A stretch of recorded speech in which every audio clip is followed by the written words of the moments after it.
ഒരു നാഴികക്കല്ലാണ് 2006 ഡിസംബറിൽ കോഴിക്കോട് നടന്ന സാൽവേഷൻ ഇൻ്റർനാഷണൽ എക്സിബിഷൻ. അത്രയും വലിയ എഫേർട്ടാണ്. അതിൻ്റെ ജീവിതത്തിൽ ഒരു ആൾ മരിച്ചിട്ട് ഒരു നാട്ടുകാരൊന്നിറങ്ങാൻ കരയണത് കണ്ടൊരു മരണം, അപ്പാൻ്റെ മരണം. വലിയ വലിയ ആൾക്കാർ ഇങ്ങനെ പൊട്ടിക്കരണ, കാരണം അത്രയും അധികം ഉപ്പ സജീവമായി ചിത്രത്തിൽ നിൽക്കുന്ന സമയത്ത് പെട്ടെന്ന് മാഞ്ഞു പോകുന്നതായപ്പോൾ നിങ്ങൾ കുട്ടമ്പൂര് പിന്നെ ഹാരിസ് മൗലവി അങ്ങനെ പിന്നെ കാലം നാസർക്ക് അങ്ങനെ ഒരു കാലം ഭയങ്കര വിപ്ലവ MSMന്റെ സുവർണ്ണകാലം എന്നാണ് അത് അറിയപ്പെടുന്നത്. പ്രോഫ്കോൺ അത് ആരംഭിച്ചത് നമ്മൾ ഉള്ള കമ്മിറ്റിയാണ്. കണ്ടിന്യൂയിങ് റിലീജിയസ് എഡ്യൂക്കേഷൻ എന്നുള്ള പേരിൽ CRE ആരംഭിച്ചതും ഇതേ കമ്മിറ്റിയാണ്. നിർബന്ധമായി തിരിച്ചു വരണം, പ്രിൻസിപ്പൽഷിപ്പ് ഏറ്റെടുക്കണമെന്ന് മാനേജ്മെന്റ് ആവശ്യപ്പെട്ടു. ഇപ്പോൾ ജാമിയ അൽഹംദുലില്ലാ ഇസ്ലാമിയ ഷാക്കിർ കയാണ് ആ പേര് നിർദ്ദേശിച്ചത്. ദുബായ് ഗവൺമെന്റ് ഗോൾഡൻ വിസ നൽകി.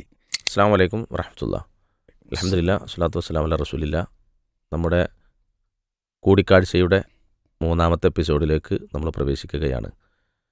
ഷാക്കിർ ഖാ, ഉപ്പയെക്കുറിച്ചും ഉമ്മയെക്കുറിച്ചും അതേപോലെ ഉമ്മയുടെ ഉപ്പയെക്കുറിച്ചും മുജാഹിദ് പ്രസ്ഥാനത്തിൻ്റെ സമ്മേളനങ്ങളെക്കുറിച്ചൊക്കെ നമ്മൾ ചർച്ച ചെയ്തു.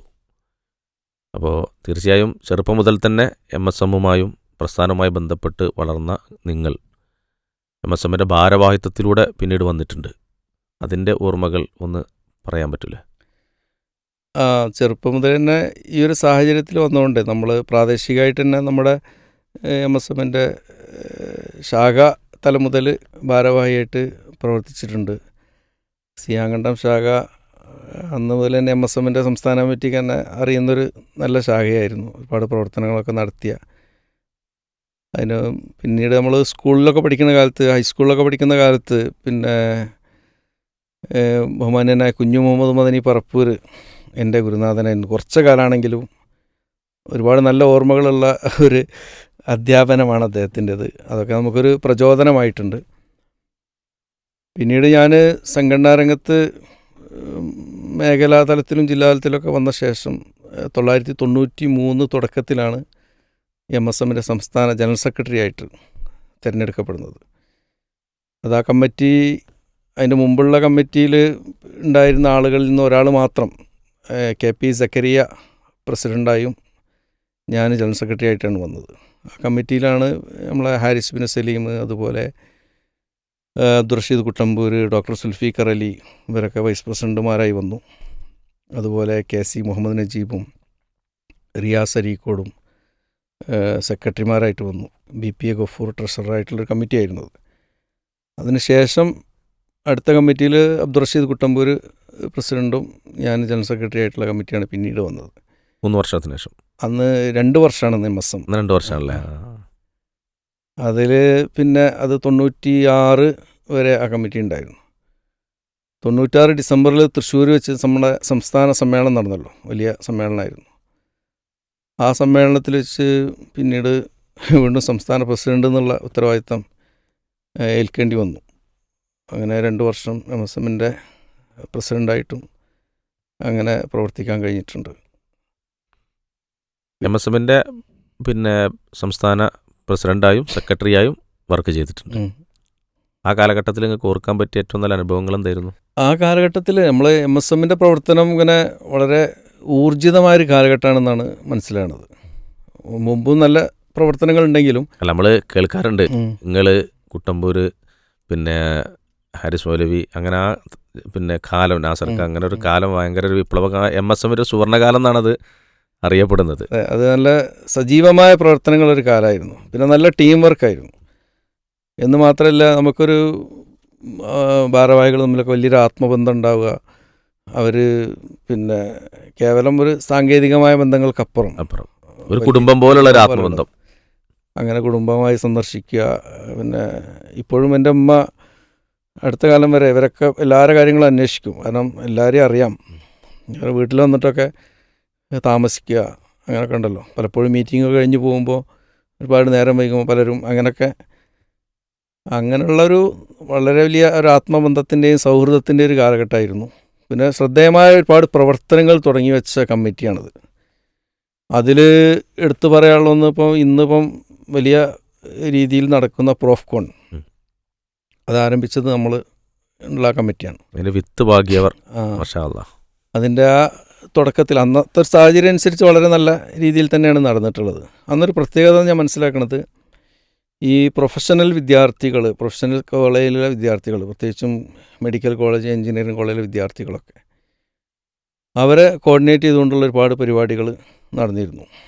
അത് വലിയ തോതിലുള്ള സ്കോളർഷിപ്പ് സ്കീം വന്ന് അത് നമ്മൾ പല വ്യക്തികളും അതുപോലെ തന്നെ വിദേശത്തൊക്കെയുള്ള ഇസ്ലാഹി സെൻറ്ററുകളൊക്കെ സമീപിച്ച് അവരുമായൊക്കെ സംസാരിച്ച് നല്ല രീതിയിൽ നടന്നൊരു കാലഘട്ടമാണത്. ഇന്നത് നടക്കുന്നുണ്ടാവും, പക്ഷെ അന്നത് ഇന്നത്തെ പോലെ അല്ല. അന്നിപ്പോൾ നമുക്ക് ഫോണിലൂടെ ബന്ധപ്പെടാനുള്ള മാർഗ്ഗങ്ങളില്ല, അതല്ലെങ്കിൽ മെയിൽ അയക്കാനുള്ള മാർഗ്ഗമില്ല, വാട്സപ്പില്ല. നമ്മൾ കത്തെഴുതണം. കത്തെഴുതിയിട്ട് ഇസ്ലാഹി സെൻറ്ററുകൾക്ക് കത്തയച്ച് അവരെ പ്രോത്സാഹിപ്പിച്ച് ഇതിൻ്റെ പ്രാധാന്യം മനസ്സിലാക്കി കൊടുത്തിട്ട് ഓരോരുത്തർ ഇസ്ലാഹി സെൻറ്ററുകളിൽ ഏറ്റെടുക്കണം കുറേ കുട്ടികൾ. അപ്പോൾ അത് വളരെ നല്ല രീതിയിൽ നടന്ന കാലമാണ്. അതുകൊണ്ട് തന്നെ ഒരുപാട് പ്രൊഫഷണൽ വിദ്യാർത്ഥികൾ ആ കാലത്ത് പിന്നെ ഉണ്ടായിരുന്ന പ്രൊഫഷണൽ വിദ്യാർത്ഥികളാണ് പിന്നീട് ഇപ്പോൾ പ്രഗത്ഭരായ ഒരുപാട് ഡോക്ടർമാരൊക്കെ എഞ്ചിനീയർമാരൊക്കെ ആയി മാറിയത്. അപ്പോൾ നമ്മളെ ഡോക്ടർ ഷഹദാദ്, അതുപോലെ ഡോക്ടർ റഫീഖ്, ഡോക്ടർ മുഹമ്മദ് കുട്ടി കണ്ണിയൻ, ഇവരൊക്കെ ആ കാലത്ത് പഠിച്ച ആൾക്കാരാണ്. പിന്നെ അതെന്ന് വെച്ചാൽ അന്നത്തെ MSMൻ്റെ ക്യാമ്പസ് പ്രവർത്തനങ്ങൾ വളരെ സജീവമായി നടന്നിരുന്നു എന്നുള്ളതിന് തെളിവാണ്. അവർക്ക് പിന്നീട് ഇതിൻ്റെ ഭാരവാഹികളും നേതൃരംഗത്തൊക്കെ ഉള്ള ആൾക്കാരായി മാറിയല്ലോ. അപ്പോൾ അങ്ങനത്തെ ഒരു വലിയ ടീം ഉണ്ടായിരുന്നൊരു കാലമാണത്. പിന്നെ പ്രോഫ്കോണിന് പുറമെ തന്നെ ആ കമ്മിറ്റിയാണ് നമ്മൾ CRE എന്ന് പറയുന്ന സംവിധാനം ആരംഭിച്ചത്. കണ്ടിന്യൂയിങ് റിലീജിയസ് എഡ്യൂക്കേഷൻ എന്നുള്ള പേരിൽ CRE ആരംഭിച്ചതും ഇതേ കമ്മിറ്റിയാണ്. അതുപോലെ തന്നെ നമ്മൾ വെക്കേഷനിൽ നടത്തുന്ന റിലീജിയസ് സ്കൂൾ എന്ന് പറഞ്ഞ പരിപാടി അതും ആവിഷ്കരിച്ചത് അതേ കമ്മിറ്റിയാണ്. അതൊക്കെ പിന്നീട്, പക്ഷെ അന്നത് റിലീജിയസ് സ്കൂൾ കുറച്ചുകൂടി എനിക്ക് തോന്നുന്നത് വളരെ കാര്യക്ഷമമായി നടന്നിരുന്നു. സംസ്ഥാന തലത്തിൽ ഒരു പരിപാടി ഏകദേശം ഒരു മാസത്തോളം നീണ്ടുനിന്നിരുന്നു. എല്ലാ സംസ്ഥാന ഭാരവാഹികളോടെ ക്യാമ്പ് ചെയ്തിട്ട് ആ കുട്ടികളെ കൂടെ ചിലവഴിച്ച് അന്ന് 60 കുട്ടികൾക്ക് പ്രവേശനം ഉണ്ടായിരുന്നത്. അപ്പോൾ അതിലൊക്കെ പഠിച്ചിരുന്ന കുട്ടികളെപ്പോഴും നമ്മൾ പലപ്പോഴും അവരൊക്കെ വലിയ ആൾക്കാരായി പല സ്ഥലത്തും വെച്ച് കാണാറുണ്ട്. ചില ആൾക്കാരെ നമുക്ക് മനസ്സിലാവില്ല, അവരിങ്ങോട്ട് ഓടി വന്നിട്ട് പറയും ഞാൻ അന്നത്തെ ക്യാമ്പിലുണ്ടായിരുന്ന ആളാണ്. അപ്പോൾ അങ്ങനെയൊക്കെയുള്ള നല്ല നല്ല പ്രവർത്തനങ്ങൾക്ക് തുടക്കം കുറിച്ചൊരു കാലഘട്ടമാണ്. അതുപോലെ നമ്മൾ അറബിക് കോളേജായിട്ട് ബന്ധപ്പെട്ട പ്രവർത്തനങ്ങളായിരുന്നാലും അതൊക്കെ നല്ല രീതിയിൽ, പിന്നെ എല്ലാ ഈദുകൾ ഈ പെരുന്നാളിനോടൊക്കെ അടുപ്പിച്ച് നമ്മൾ സപ്ലിമെൻ്റ് ഇറക്കുക, അങ്ങനെ നിരന്തരമായ പ്രവർത്തനങ്ങൾ ഉണ്ടായിരുന്നൊരു കാലഘട്ടം തന്നെയായിരുന്നു അന്നത്തെ MSM കാലഘട്ടം.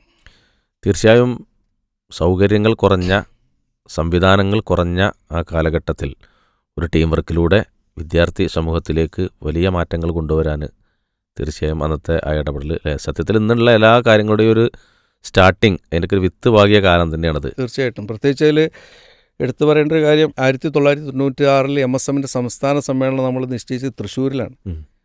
തൃശ്ശൂരിന് ചരിത്രമുണ്ട്, അതിന് കൊടുങ്ങല്ലൂരുമായി ബന്ധപ്പെട്ടൊക്കെ പഴയകാല പ്രസ്ഥാന ബന്ധങ്ങളൊക്കെ ഉണ്ടെങ്കിൽ പോലും അക്കാലത്ത് തൃശ്ശൂർ കേന്ദ്രീകരിച്ച് വലിയ പ്രവർത്തനങ്ങളില്ലാത്തൊരു സമയത്ത് തൃശ്ശൂർ എന്ന് പറയുന്ന കേരളത്തിൻ്റെ സാംസ്കാരിക തലസ്ഥാനം എന്നറിയപ്പെടുന്ന ആ സ്ഥലം നമ്മൾ തിരഞ്ഞെടുക്കുകയും അവിടെ വളരെ മനോഹരമായി സംസ്ഥാന സമ്മേളനം സംഘടിപ്പിക്കാൻ നമുക്ക് നമ്മുടെ ആളുകൾക്ക് അള്ളാൻ്റെ അനുഗ്രഹം കൊണ്ട് സാധിക്കുകയുണ്ടായി. അത് വലിയ മാറ്റം ഉണ്ടാക്കിയ സമ്മേളനമാണത്. ഹർമൽ ഇമാമൊക്കെ പങ്കെടുത്തു.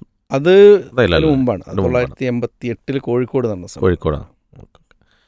അപ്പോൾ ആ കാലഘട്ടത്തിൽ യോഗങ്ങൾ, മീറ്റിങ്ങുകൾ, യാത്രകൾ ഒക്കെ ഉണ്ടാവും. വീട്ടിലൊക്കെ എപ്പോഴാണ് എത്തിയിരുന്നത്? അന്നൊക്കെ യാത്രകളും യാത്രാ സംവിധാനങ്ങളൊക്കെ എന്തായിരുന്നു? യാത്രാ സംവിധാനമൊക്കെ കുറവായിരുന്നു. വെച്ചാൽ ഇന്നത്തെ പോലെ സ്വന്തമായ വാഹനങ്ങളൊന്നും ഇല്ല ആർക്കും. അപ്പോൾ നമ്മളിങ്ങനെ യോഗം ബസ്സൊക്കെ പറഞ്ഞാൽ കോഴിക്കോട് നിന്ന് ഒരു 9 മണി കഴിഞ്ഞാൽ പിന്നെ 9-9:15 കഴിഞ്ഞാൽ ബസ് ഇല്ലല്ലോ. അപ്പോൾ മീറ്റിംഗ് കഴിയുമ്പോൾ തന്നെ കുറേ കഴിയും. പിന്നെ ഇങ്ങനെ എവിടെയെങ്കിലുമൊക്കെ പോയി നിന്ന് ചിലപ്പം രാമനാട്ടുകര KSRTC ബസ് കിട്ടും. അവിടെ നിന്ന് എന്തെങ്കിലും വല്ല ഈ ലോറികളോ ഒക്കെ ഉണ്ടെങ്കിൽ കൈ കാണിച്ച്, പലപ്പോഴും ഞാൻ വീട്ടിൽ പോരുമ്പോൾ കൂടെ നമ്മളെ KC മുഹമ്മദ് നജീബ് പലപ്പോഴും ഉണ്ടാകാറുണ്ടായിരുന്നു. മാറഞ്ചേരി. നജീബിൻ്റെ വീട് കുറേ ദൂരമായതുകൊണ്ടും നജീബ് കോഴിക്കോട് പഠിക്കുന്നതുകൊണ്ടൊക്കെ ഞങ്ങളൊന്നിച്ച് പലപ്പോഴും ഇങ്ങനെ യാത്ര ചെയ്ത ഓർമ്മയുണ്ട്. പിന്നെ ഇവർ ഹാരിസും ഇവരൊക്കെ അവർക്ക് പാലക്കാട് ബസ് കുറച്ചും കൂടി ഉണ്ടായിരുന്നതുകൊണ്ട് എന്നാൽ പോലും യോഗം കഴിഞ്ഞ് പിരിഞ്ഞു പോകുമ്പോൾ ഒരുപാട് സമയം കഴിയും. വീട്ടിൽ നമ്മളൊരു സാധാരണ സമയത്ത് വരികയാണെങ്കിൽ കോളേജൊക്കെ വിട്ട് നേരെ വീട്ടിലേക്ക് വരികയാണെങ്കിൽ ഉമ്മ പറയാറുള്ളത് പിന്നെ എന്താണ് ഇങ്ങനെ ഈ അസമയത്ത് വീട്ടിലേക്ക് വന്നതെന്ന് വെച്ചാൽ ആ രീതിയിലായിരുന്നു അന്നത്തെ ഒരു. കോളേജ് വിട്ടിട്ട് നേരെ വീട്ടിലേക്ക് 5 മണിക്കൊക്കെ കയറി ചെന്നാലും ഉമ്മക്ക് ഈ ആ സമയത്ത് എന്താണെന്നല്ലേ, അതാണ് അവർക്ക് ആ സമയം. നമ്മളെ റെഗുലർ ടൈം രാത്രി വൈകിട്ടായിരുന്നു. ഏതായാലും അള്ളാഹു സ്വീകരിക്കുമാറാകട്ടെ. പിന്നെ MSMൻ്റെ കാലം കഴിഞ്ഞ് പിന്നെ ഷാക്കിർക്ക് ISMൻ്റെ സംസ്ഥാന ഭാരവാഹിയായി അല്ലേ? അതിലെന്താണ് നിങ്ങൾക്ക് പറയാനുള്ളത്? MSMൻ്റെ കാലഘട്ടം കഴിഞ്ഞ ശേഷം വീണ്ടും ഒരു സെക്രട്ടേറിയറ്റിൽ മെമ്പറായിട്ടുണ്ടായിരുന്നു 2 വർഷം. പിന്നീട് അതിനിടയിൽ ചെറിയൊരു ഗ്യാപ്പുള്ള സമയമാണ്. ആ സമയത്ത് വലിയൊരു ഉത്തരവാദിത്വം ഞാൻ മദീനത്തിലും അധ്യാപകനായിരിക്കെ കാൻ ഇബ്രാഹിം മൗലവി ഒരു വലിയ ഉത്തരവാദിത്വം തന്നെ ഏൽപ്പിച്ചു. മദീനത്തിലും ഓർഫനേജിൻ്റെ സെക്രട്ടറി എന്നുള്ളത്. അന്ന് ഓർഫനയിൽ 100-ലധികം കുട്ടികളുള്ള കാലമാണ്. അത് കാനിയുടെ നിർബന്ധത്തിൻ്റെ പുറത്ത് അത് ഏൽക്കേണ്ടി വന്നു. അത് കഴിഞ്ഞ് നിൽക്കുന്ന സമയത്താണ്, അത് ചെയ്തുകൊണ്ടിരിക്കുന്ന സമയത്ത് തന്നെയാണ് ISMൻ്റെ സംസ്ഥാന പ്രസിഡന്റ് എന്നുള്ള ചുമതല സംഘടന ഏൽപ്പിച്ചത്. അതിൽ പിന്നെ കുറച്ചധികം കാലം 2002 മുതൽ 2011 വരെ ആ ഉത്തരവാദിത്വത്തിൽ തുടരേണ്ടി വന്നു. അതിൽ കുറേ പ്രവർത്തനങ്ങൾ അൽഹംദുലില്ലാ നമ്മുടെ എല്ലാവരുടെയും ഒരു ശക്തമായ ടീം വർക്കാണ്. അതിലൂടെ കോർഡിനേറ്റ് ചെയ്യാനുള്ള അതിലൊരു അംഗമാവാൻ സാധിച്ചു എന്നുള്ളതാണ് ആ കാലഘട്ടത്തിലെ ഓർമ്മ. അതിൽ എടുത്തു പറയേണ്ടതായി എനിക്ക് തോന്നുന്നത് നമ്മളെ സാൽവേഷനാണ്. സാൽവേഷനുമായി ബന്ധപ്പെട്ടുള്ള ഓർമ്മകളൊന്ന് പറഞ്ഞാൽ നന്നാവും. സാൽവേഷൻ ഒരിക്കലും മറക്കാൻ കഴിയാത്ത ഓർമ്മകളാണ് നമുക്കെന്ന് മാത്രം ആർക്കും.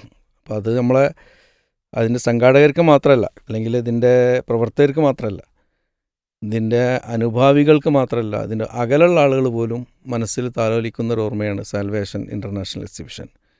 ഒരുപക്ഷെ കേരളത്തിൽ അങ്ങോളം ഇങ്ങോളമുള്ള ഇസ്ലാഹി പ്രബോധന ചരിത്രത്തിൽ, ഇസ്ലാമിക പ്രബോധന ചരിത്രത്തിൽ തന്നെ ഏറ്റവും വലിയൊരു അധ്യായം എന്ന് പറയാവുന്ന ഒരു നാഴികക്കല്ലാണ് 2006 ഡിസംബറിൽ കോഴിക്കോട് നടന്ന സാൽവേഷൻ ഇൻ്റർനാഷണൽ എക്സിബിഷൻ. അത്രയും വലിയ എഫേർട്ടാണ്. ഒരു 2 വർഷത്തിലധികം അതിനുവേണ്ടി അണിയറ പ്രവർത്തനങ്ങൾ നടന്നിട്ടുണ്ട്.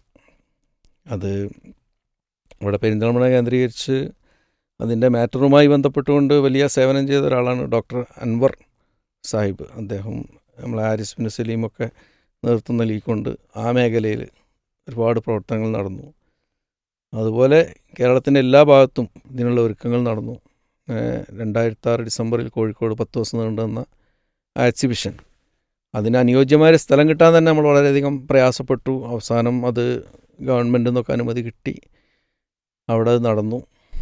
അത് കുറച്ച് ദിവസം കൂടി നമ്മൾ നിശ്ചയിച്ച ദിവസത്തിൽ നിന്ന് കുറച്ചും കൂടി നീട്ടേണ്ടി വന്നു. എന്നിട്ടും അത് അവസാനിപ്പിക്കാൻ തോന്നാത്ത രീതിയിലായിരുന്നു ഉണ്ടായിരുന്നത്.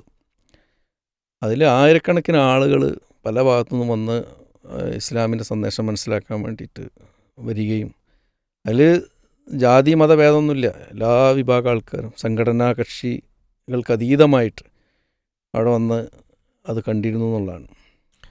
തീർച്ചയായും ഒരു പ്രാസ്ഥാനിക ചരിത്രത്തിലെ ഒരു നാഴികക്കല്ല് എന്ന് തന്നെ നമുക്ക് സാൽവേഷനെ പറ്റി പറയാം. സാൽവേഷനോടനുബന്ധമായി കേരളത്തിൻ്റെ വിവിധ സ്ഥലങ്ങളിൽ നടന്ന വ്യത്യസ്തമായ പ്രോഗ്രാമുകളും നമുക്കൊക്കെ ഓർമ്മകളാണ്. അള്ളാഹു സ്വീകരിക്കുമാറാകട്ടെ. ഷാക്കിർ ഖാനെ പറ്റി പറയുമ്പോൾ, ഷാക്കിർ ഖാൻ ഉപ്പയെപ്പോലെ ഉമ്മയെപ്പോലെ നല്ല പഠനരംഗത്ത് മികവ് പുലർത്തിയിരുന്നു എന്നാണ് നമ്മൾ കേട്ടിട്ടുള്ളത്. പ്രത്യേകിച്ച് ആ SSLCക്കൊക്കെ നല്ല മാർക്ക് വാങ്ങി. എന്നിട്ടും അന്നത്തെ കാലത്തൊക്കെ ആ മാർക്ക് വാങ്ങിയാൽ സത്യത്തിൽ ഒരു ഡോക്ടറോ എഞ്ചിനീയറൊക്കെയാണ് ആകേണ്ടത്. നിങ്ങൾ ഇങ്ങനത്തെ ഒരു ഫീൽഡിലെത്തി. ഏറ്റവും നല്ലൊരു ഫീൽഡാണ്. പക്ഷേ എന്നാലും പിന്നെ അന്നത്തെ SSLC പഠന മുതലുള്ളൊരു അക്കാദമികമായൊരു ചിത്രം നമുക്കൊക്കെ കിട്ടാൻ ആഗ്രഹമുണ്ട് നിങ്ങളടുത്തുനിന്ന്. യെസ്, ഞാൻ സ്കൂൾ പഠിക്കുമ്പോൾ അങ്ങനെ ഏറ്റവും ടോപ്പറൊന്നും ആയിരുന്നില്ലെങ്കിലും പിന്നെ വളരെ കഠിനാധ്വാനം ചെയ്ത് പഠിച്ചതൊന്നുമല്ല. എന്നാലും പലപ്പോഴും ക്ലാസ്സിൽ ശ്രദ്ധിച്ചാൽ കുറേയൊക്കെ എഴുതാൻ കഴിയുന്നൊരു സ്വഭാവം ഉണ്ടായിരുന്നു. സ്കൂളിൽ SSLCയൊക്കെ നല്ല നിലക്ക് പാസ്സായി. ഫാറൂഖ് കോളേജിൽ സയൻസ് ഗ്രൂപ്പിന് എനിക്ക് അഡ്മിഷനൊക്കെ കിട്ടി. അങ്ങനെ പഠിച്ചുകൊണ്ടിരിക്കുകയായിരുന്നു.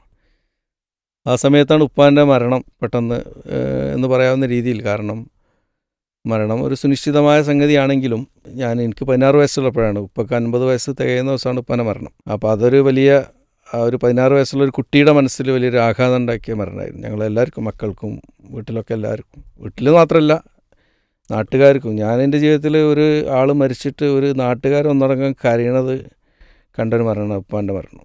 വലിയ വലിയ ആൾക്കാരൊക്കെ അങ്ങനെ പൊട്ടിക്കരഞ്ഞ, കാരണം അത്രയും അധികം ഉപ്പ സജീവമായി ചിത്രത്തിൽ നിൽക്കുന്ന സമയത്ത് പെട്ടെന്നുണ്ട് മാഞ്ഞു പോകുന്നതായപ്പോൾ. അപ്പോൾ ആ മരണം എങ്ങനെ എന്നെ സ്വാധീനിച്ചു എന്ന് വെച്ചാൽ, പിന്നീട് കോളേജിൽ പോകാൻ തോന്നാത്തൊരവസ്ഥയായി. പഠിക്കാനൊരു ശ്രദ്ധ വരുന്നില്ല, അല്ലെങ്കിൽ സയൻസ് ലാബിലൊന്നും തീരെ പോകാൻ കഴിയുന്നില്ല.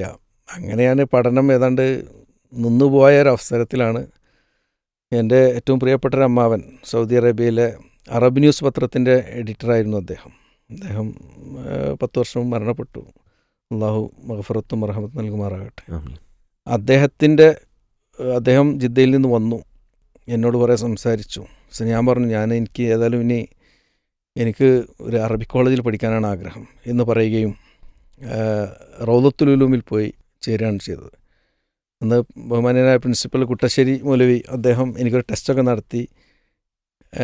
അന്ന് എൻട്രൻസ് 1 വർഷം, 2 വർഷം പ്രിലി, 2 വർഷം ഫൈനൽ എന്നൊക്കെ ആയിരുന്നു.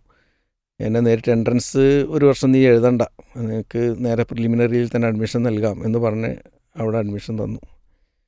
അങ്ങനെ അഫ്ലുലുമ ഫൈനൽ പരീക്ഷ ഞാൻ യൂണിവേഴ്സിറ്റി റാങ്കോട് കൂടി തന്നെ പാസ്സാകാൻ കഴിഞ്ഞു. അതിനുശേഷം PGയും അതുപോലെ റാങ്കോട് കൂടിയാണ് അൽഹംദുലില്ലാഹ് പാസ്സായത്. പിന്നീട് വൈകാതെ തന്നെ മദീനത്തുൽ ഉലൂമിൽ അധ്യാപകനായി ജോലി കിട്ടി. പിന്നെ അങ്ങനെ അധ്യാപന രംഗവും അതുപോലെ സംഘടനാ രംഗമൊക്കെ ഒന്നിച്ചിങ്ങനെ കുറേ കാലം കൊണ്ടുപോയി. അങ്ങനെയൊക്കെയാണ്. അങ്ങനെ അധ്യാപന രംഗവും പിന്നെ പഠന സംഘടനാ രംഗവും ഒന്നിച്ചു അങ്ങനെ അങ്ങനെ അങ്ങനെ മുന്നോട്ട് പോയി അല്ലേ? അറബി ഭാഷയോട് പിന്നെ ഒരു പ്രത്യേക സ്നേഹം ശരിക്ക് നിങ്ങൾക്ക് ഫീൽ ചെയ്തിട്ടില്ലേ? അറബി ഭാഷയിൽ എന്താ വെച്ചാൽ ഞാൻ റൗദത്തുൽ ഉലൂമിലാണ് പഠിച്ചത്. റൗദത്തുൽ ഉലൂമിലെ പഠനത്തിൻ്റെ ഒരു പ്രത്യേകത എന്ന് പറഞ്ഞാൽ ഭാഷ എന്നുള്ള നിലക്കുള്ള ഭാഷാ സാഹിത്യമാണ് അവിടെ കുറച്ചും കൂടി അവർ കേന്ദ്രീകരിച്ചിരുന്നത്. ആ നിലക്കുള്ള നല്ല അധ്യാപകരുണ്ടായിരുന്നു. മദീനത്തുൽ ഉലൂം സുല്ലം ഇസ്ലാമൊക്കെ എനിക്ക് തോന്നുന്നു കുറച്ച് വ്യത്യസ്തമായിട്ട് പിന്നെ ഈ ഇസ്ലാമിക് സ്റ്റഡീസാണ് അവിടെ കുറച്ചും കൂടി അവിടെ ഫോക്കസ്. അത് ഓരോന്നിനും തീർച്ചയായിട്ടും അത് വേണ്ട സംഗതിയാണ്. റൗദത്തുൽ ഉലൂമിൽ കുറച്ചുകൂടി കേന്ദ്രീകരിച്ചിരുന്നത് ഭാഷാ സാഹിത്യമായിരുന്നു.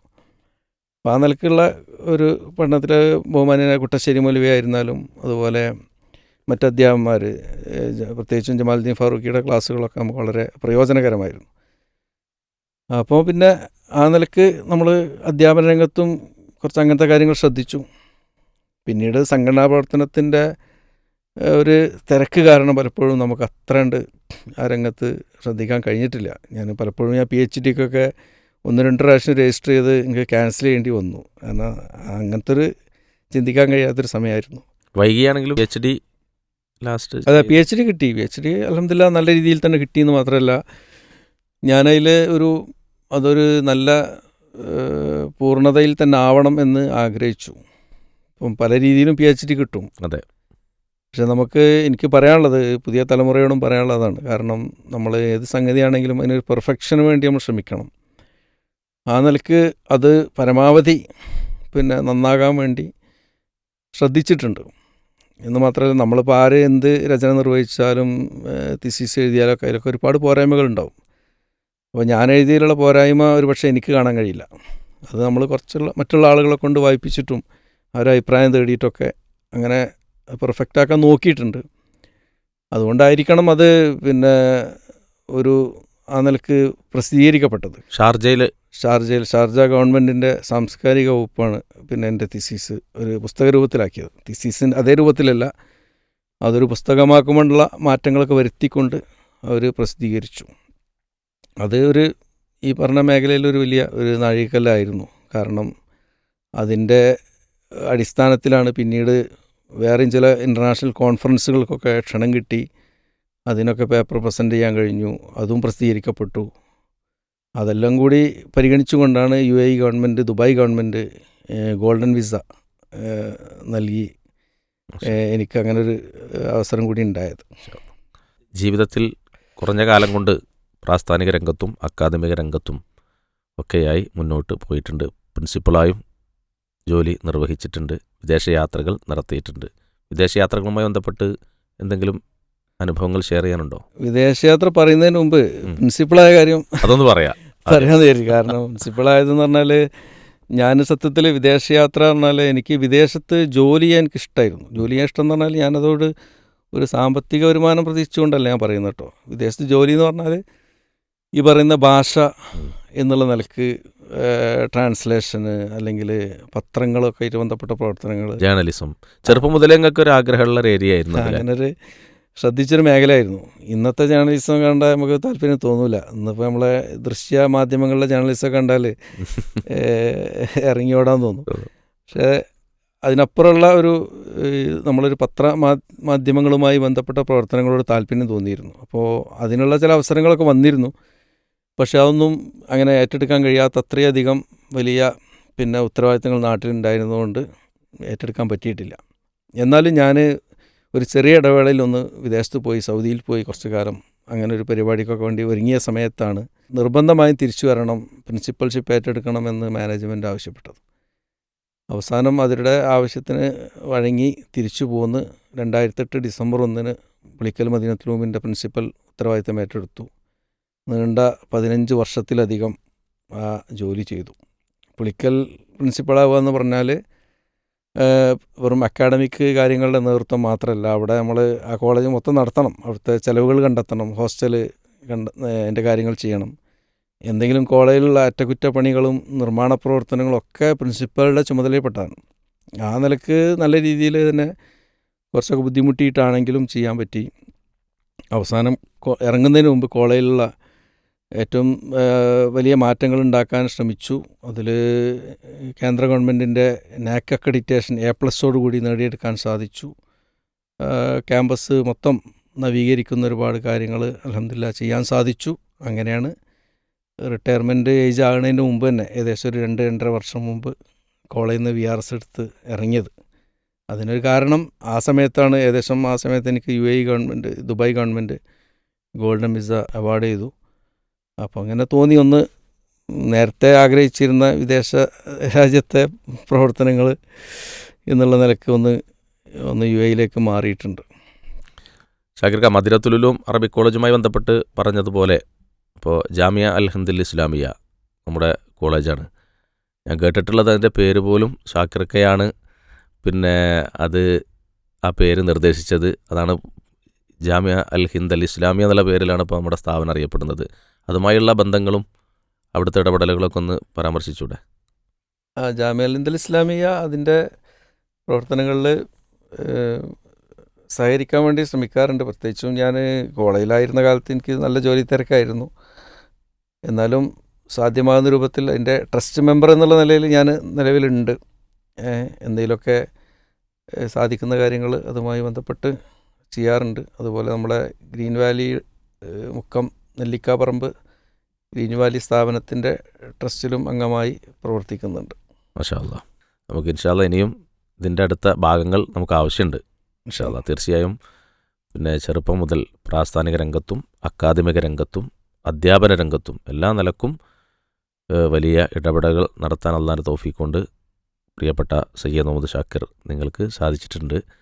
അള്ളാഹു എല്ലാം സ്വീകരിക്കുമാറാകട്ടെ. ഇനിയും ഈ പ്രസ്ഥാനത്തിനും ഈ തലമുറകൾക്കും ഒക്കെ വെളിച്ചം പകരുന്ന ഇടങ്ങളിൽ ഉണ്ടാവട്ടെ എന്ന് ആത്മാർത്ഥമായി പ്രാർത്ഥിക്കുകയാണ്. നമ്മുടെ ഇന്നത്തെ ഈ കൂടിക്കാഴ്ച, ഈ എപ്പിസോഡ് ഇവിടെ പൂർണ്ണമാവുകയാണ്. അടുത്ത കൂടിക്കാഴ്ചകളിലൂടെ വീണ്ടും നമുക്ക് കണ്ടുമുട്ടാം. അള്ളാഹു അനുഗ്രഹിക്കുമാറാകട്ടെ. അസ്സലാമു അലൈക്കും വറഹ്മത്തുള്ളാഹി വബറകാതുഹു.